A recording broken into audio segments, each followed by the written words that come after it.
Yo, welcome to Telltales. The flow starts now. Dropping knowledge, cash flow. Let's show you how. Breaking down the market, no gamble, just facts. Cash flows, memos, staying on track. Sharpen skills, no frills, be the real deal. Teaching value, staying true, keeping it real. Son Jason, Mike, cutting through the noise. Telltales podcast, the real McCoy. Join the movement, no illusion, get your game on point with the top choice. Let's rock this joint.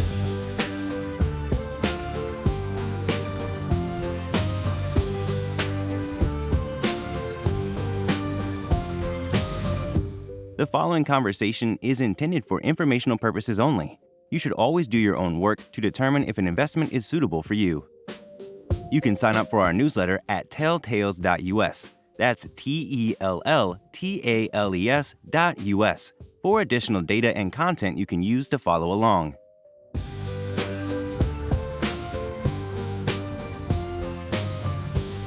Yeah, let's start. Exhibit C, oil supply and demand. The news from last week is that Israel did their strike general. Iran immediately said it was measured and they weren't act further against Israel. You would think that the risk premium for oil would decline. And to judge by the price of oil, it hasn't declined. The only other more recent news is that Ukrainians had not been putting flying drones into Russian refineries. I think the last one was the beginning of April. And I believe I heard news this morning that they had resumed. It might have been they're waiting for getting the Ukraine aid through the U.S. House and Senate. That will continue to curtail Russian production by something like 1 million barrels a day. On this chart, Saudi Arabia is at 9.3. I think the U.S. is somewhat higher than 12.7 at this point, 24 to date. So the supply situation hasn't really changed and isn't really impacted by these risk factors. Demand, everyone's questioning China, but if you look at the demand level, 24 versus 23, it's only up 400,000 barrels on a base of 16 million barrels for China. That's not very much. And the U.S. in this projection is up 300,000 barrels on a base of 20.4. It is true, as economies get more mature and China's getting more mature, you get to a point where consumption of oil and gasoline, diesel and whatnot flattens out. So the growth, which the prediction here is about 1.5 million barrels a day of growth, has to come from the less developed areas. For example, India up 400,000, other Asia up 300,000. And an interesting question is, as electric cars are a higher portion of the cars delivered, what does that do to gasoline demand? But so far, so good for oil demand, but certainly a question mark as we get into future years. And we're going to spend a fair amount of time in this session talking about Tesla and EVs in general. So just something to keep in mind and trying to think through oil. On Exhibit B, on natural gas, the production rate, as I mentioned last week, and I think the week before, is curtailed a bit by people shutting in production. EQT apparently has about a billion a day shut in, which is significant. That we will see that later in the year as prices improve, but it's possible to get more comfortable that the forecast for 24 of 104 will be achieved. Late last year, say November, production had already gotten to 104. So that looked like way too low a projection for 24. But the combination of declines in the Haynesville as rigs are dropped and completion crews are dropped, and kind of voluntary shut-ins in the Marcellus have kind of offset increasing production from the Permian. We know production from the Permian, which is associated gas, is increasing because the hub out there, Waha, has been in a negative number through most of April. In other words, if you're producing oil in the Delaware Basin or the Midland Basin, and you don't want to shut in your oil and you don't want to flare gas, you actually pay someone to take your gas. It's what a negative price in Waha means. That negative price will clear up. There is a new pipe that will run from Waha to the Gulf Coast that will be commissioned and operating in August. So the good news is the Waha discount will be less. The bad news for price of gas at Houston Ship Channel and Henry Hub, Clearing Point, Louisiana, the market will have 2 billion more gas to cope with. We're going to talk when we get into the front of the memo about chips and AI. When we redo this forecast for power consumption for 24 and 25, it will be at a higher number. In 23, it was up 2.5 Bs a day from power. And the forecast year is for 1.5 in 24 and 1 B a day in 25. Those, I think 24, I have to look at the interim numbers, but I think it might be more than 1.5, and it'll definitely be more than a B a day of increase in 25. The significance of this, since all other gas demand is pretty flat, the significance of this is these are bigger increases than are happening for LNG export. So when the head of Chesapeake or the head of EQT does their first quarter earnings call, they're going to stress increased power demand from AI. I don't know whether that's a prediction or wishful thinking or whatnot, but we're going to hear that from the gas producers. On Exhibit A, the last couple of Wednesdays, I've said really what we need to do is kind of try to get our excess spending as compared to revenue down to 1.5 trillion, which during COVID, it reached 3 trillion in fiscal 20 and 2.8 in fiscal 24. So 1.5 is important. I know Ukraine needs aid. I know Israel needs aid. I'm sure additional military aid to Taiwan makes sense. But that bill that was passed in the House over the weekend and passed in the Senate yesterday and signed into law last night is $1 billion. $100 billion, and no offsets at all. So if you're on a track to have 1.5 trillion of deficit, it just went up by 100 billion. It is kind of discouraging. Hopefully they'll begin to be a bipartisan move towards less spending, trying to curtail some of the excessive spending from COVID or the carryover from COVID spending. We'd want to turn to page 1, and this is 5 of the Magnificent 7.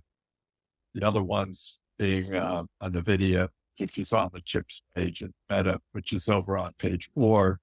As we've seen in the financial press, Tesla's been dropped out of the Magnificent 7 because it's off 40% this year.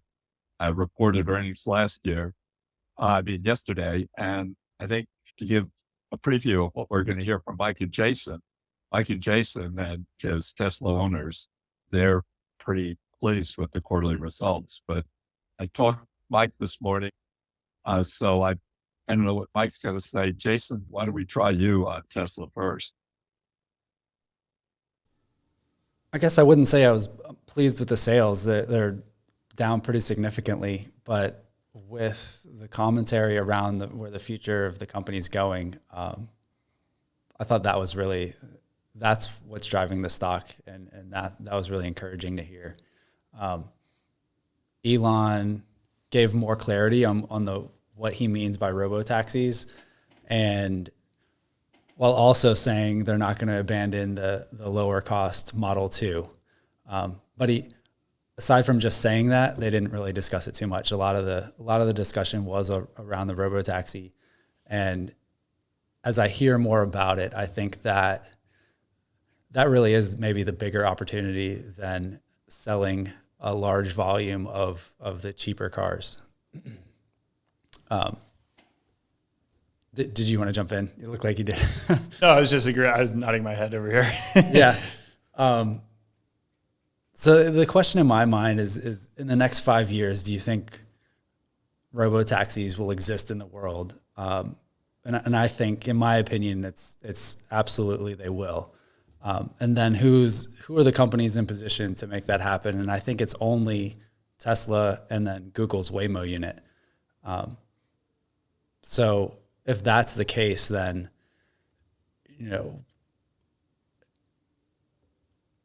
I guess one thing that I think people get confused about is the concept of a robotaxi versus a fully autonomous self-driving vehicle. In my mind, those are two separate things. So to achieve full autonomy, I'm thinking the car has to drive at any time of day, in any condition, on any road. In a robotaxi, just taxis in general are mostly confined into urban areas. They know where they're picking you up. They know the destination. They can route plan to roads that fit within rules, maybe of speed limits that they can't exceed, or that kind of thing. The system can look at weather forecasts. If snow's in the forecast, maybe the taxis don't run, that kind of thing. So I think those are two distinct problems. The robotaxi can maybe punt on the harder challenges of building an autonomous vehicle, a fully autonomous vehicle. So that's why I say that's within a 5-year time frame. I think true autonomy, level 5 autonomy, that's still a ways off. I would also add that the full self-driving version 12, which I know nobody really cares about which version number they're on, but this release of version 12 was significantly better. And if you're interested in it, just go on YouTube and search for full self-driving version 12 review, and you'll find comparisons to the prior version 11, and you'll struggle to find anybody with anything negative to say about it. So it's really quite impressive. Yeah, I think the move to version 12 of the FSD software was critical. I think it was probably 2 years ago now, we discussed on this call Mobileye and how they have a rules-based system on how they run their autonomous, their vehicle autonomy systems. So they're the company that makes a lot of the self-driving aids in most cars today. And they're all rule-based, and we hypothesized at the time and still believe that a rules-based system cannot achieve autonomy. You have to create a rule for every situation, and that's just impossible. So what Tesla has done is move to neural networks, which is the underlying kind of technology behind the AI. And those have existed for quite a long time now. So they're very well understood. That kind of system, as Mike alluded to, is similar to in the way that the generative AI today can come up with an image that has never existed, like dogs flying on Mars or something, right? If the car gets into the situation that it's never seen, it can use a lot of the experience it has to decide what to do in an intelligent manner. And we're seeing they're being really successful with that. And even though it's version 12, this is really version 1 of a truly full self-driving system. And with that, Tesla announced that they've got 35,000 H100s installed, and training new models. So it's pretty exciting. And they put some pretty tough constraints on themselves, promising that the older cars with the old NVIDIA A100 chips in them are going to support this self-driving feature. So it'll be interesting to see how all that plays out too. So it's impressive how far they've gotten with that. And to the margins, if you're buying one of these new cars, these new Teslas, you're not really buying a car, you're buying a driver. So what's the value there?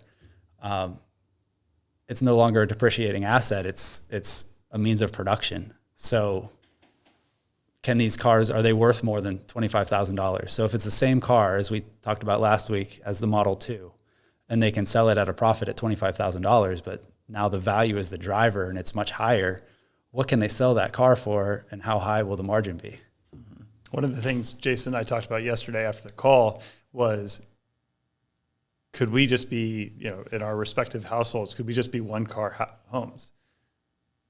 And the reality is, yes, why not? If the car could drop you off at work and then take Kellen to work and then take me to work, or take the kids to school, like, you could have a very highly utilized one car as opposed to having 2 or 3 cars in a family.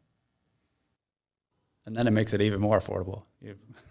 Yeah. So What don't they charge extra for the driving system, $8,000 or $9,000 on top of the 25? Yeah, they've knocked it down to, I think it's 8 right now. I think it was as high as 12. So I think analysts were really upset about that initially, but now I think the point that they were trying to make is they want to get as many miles on the new version as possible, with the goal of proving to the regulators that they can reduce automobile incidents by 1/2. So if you prove that it's essentially twice as safe as a regular driver, regulators will have to pay attention. And even if they don't like it, it's irrefutable type of data is what they're going for. And they need more miles on it. I still think that's a big risk. Certainly it makes rational sense. If the car is twice as safe, we should have them driving around. But at the first instance that this isn't a fatal car crash, the regulators just clamp down on it. So that's right. Yeah. What's the hallucinating AI is the equivalent of a drunk driver. Maybe. Yeah. Yeah. How many centers will Tesla need to put this? I mean, will it be 1 center per city, do you think? Presumably they'll do their own data centers rather than an Oracle or a Microsoft or an Amazon data center. Or how do you see that happening?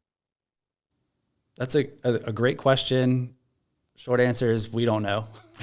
But their main training centers and their main data center is in Texas, I think Austin. Yeah, I believe so. But the one thing they did bring up on the call, which was very interesting, it's an idea we had years and years ago when Tesla first started putting the self-driving hardware in, is these cars, each one of them is a high-powered GPU-powered computer. And Elon's idea is that can serve as a distributed cloud data center. So when you're not driving your car, it's an idle server sitting in your garage. Can they use that compute power for something useful? So it could be the case that he's planning that Teslas not being driven are powering the data center needs of the Teslas that are being driven. pretty far out there. Yeah. Tesla's made deals with other car companies to use its charging technology. And I think during the call, they said that they're working with one other car manufacturer. How difficult would it be to put this self-driving tool or capability into someone else's, a car manufactured by someone else? I don't think it'd be trivial, but I also don't think it's impossible. You remember Comma AI, Jason? Yeah. Yeah. So they basically make an add-on attachment that works for a lot of Toyotas. And actually, if you go to their website, I went there for the first time in years. They probably support 100 plus different models of cars where you can take this self-driving cruise control, whatever you want to call it, application, and it will drive your car for you. So, and it's literally only using a piece of equipment that attaches onto your rearview mirror. So if you were designed into a car, which I presume that's what Tesla's talking about. You'd be able to put the hardware that you want on it. You'd be able to plan out where the cameras are. And I think you could get a much better solution pretty easily. So then the question is, how much value does Tesla capture for that? Do they get $8,000 per car? That'd be pretty great. Well, they charge a monthly fee as well. That's relatively new. They just started offering that as a subscription service. So maybe that's part of their licensing. Jason, is the monthly fee in lieu of the $8,000 front end? I believe it's in lieu of, right? I'm not super familiar with their pricing model around it, but yeah, it is. It is. All right. What if you're putting this software, hardware, whatever we want to call it, in 1 million cars? I mean, Tesla does 2 million cars. What do you think the gross margin on the $8,000 is? I mean, it's got to be more than half, I would think. Oh, it's going to be almost pure margin. I mean, 90% plus. Yeah, the hardware is going into all the cars regardless. That's why this is a big deal. And if they win, if it's so much better than everyone else, can you imagine? Put yourself in Volvo's shoes. They don't make the safest cars anymore, but they have the reputation of being the safest vehicle on the road. Could you imagine Volvo contracting with anybody else other than the proven safest self-driving option? I don't think so. I don't think any minivan maker would be willing to subject themselves to any risk of running something that's inferior. So this very well could be a winner-take-all market. And then down the road, if all the cars are running the same platform, the road's probably much safer because you could also enable them to talk to each other. So there's also benefits there. Okay, let's take a quick break for a message from Oak Cliff Sailing. Hi, I'm Dawn. I am not in Oyster Bay, but this is Temptation, the JB66. One of 6 boats is going to Bermuda. We're up here with Luke, our shore manager in Newport, Rhode Island, checking on Courageous, the JB66, the Curve 50, and then he'll stop in to see OC86 in Bridgeport on the way back. It's a busy, busy year. We're hoping it's going to get a little warmer up here in Newport. Also, don't forget, we have the Water Lovers Mixer this Friday. If you're local to Oyster Bay, come on over. It's free, and I'll be picking up the hot dogs on the way back to Oyster Bay. And now, back to the show. We got lots more on page 1, but we'll do that next Wednesday. Then the interim will get earnings from, I think, all 4 of the other companies on page 1. The video will be delayed a month because their fiscal year is delayed, but we'll get the meta earnings. With our remaining 5 minutes, we talk about Vertex Pharmaceutical. And with Jason, Mike and I were talking this morning, and I think you're quite positive on this acquisition they've made. But Mike mentioned another, stage 1, stage 2 trial that they had underway that would be medicine for diabetes. And I mean, when you think about home run situations in pharmaceuticals, certainly the pain medicine they're working on would be a home run, but effective medicine for diabetes would also be extraordinarily important. What is it about these people, or where they come from, or how they interact with each other, that they'd be able to have 2 efforts going on, 2 medicines with, where we're not talking about hundreds of thousands of patients, we're talking hundreds of millions of patients. How does that happen, Jason? Or how do you explain that? Great acquisitions. The pain treatment was a research team acquired that's actually locally here to us in San Diego. I think the type 1 diabetes treatment's more of a homegrown effort. But they have this, Vertex has a thesis, a core strategy that they're going to serve undertreated, hard to treat problems. And then in some cases, they say it's going after, especially in CF, more rare diseases. I don't know if I don't think type 1 diabetes counts as rare, and certainly not pain. Everyone has acute pain at some point. So, but yeah, their pipeline is amazing. It's one of the reasons we really like the company.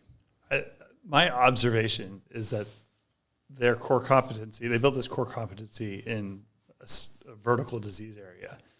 And at some point, in order to continue to grow, you have to jump outside of your disease area.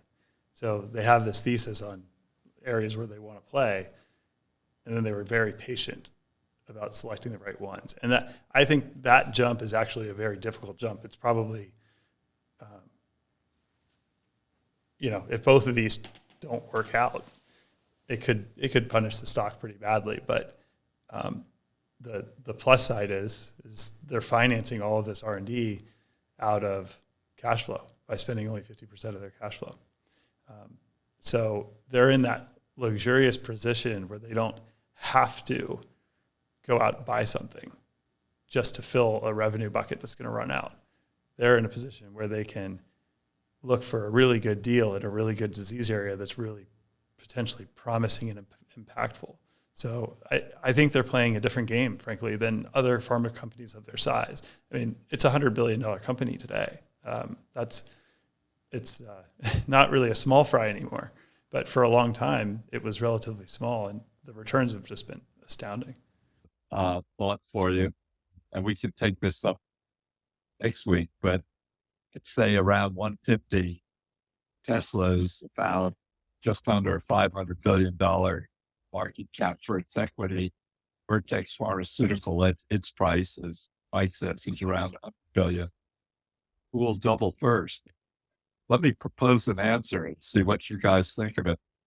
I think there's a chance with the difficulty of moving these medicines through phase 1 and phase 2 and phase 3 and the expense. Now, the good thing is they're financing it out of the cash flow from their cystic fibrosis business, which is terrific.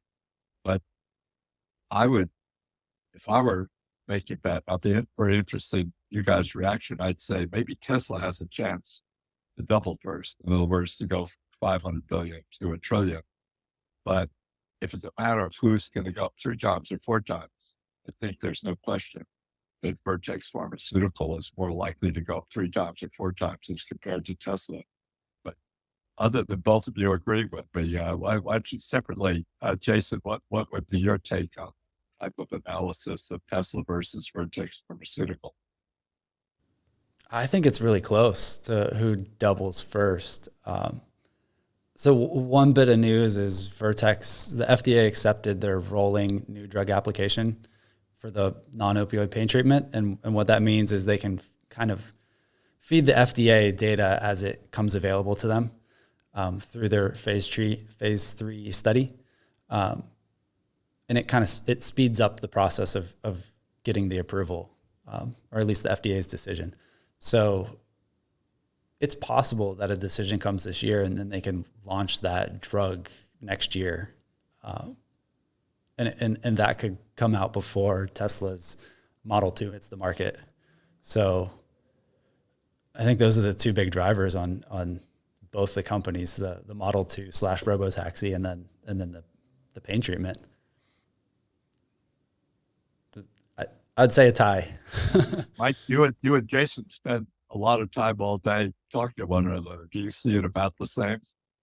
One first, really? There's 2, they're hard to, it's apples and oranges, but the apple and the orange are a well-defined regulatory pathway in the case of clinical trials, and a not well-defined, potentially politically onerous pathway in the case of full self-driving.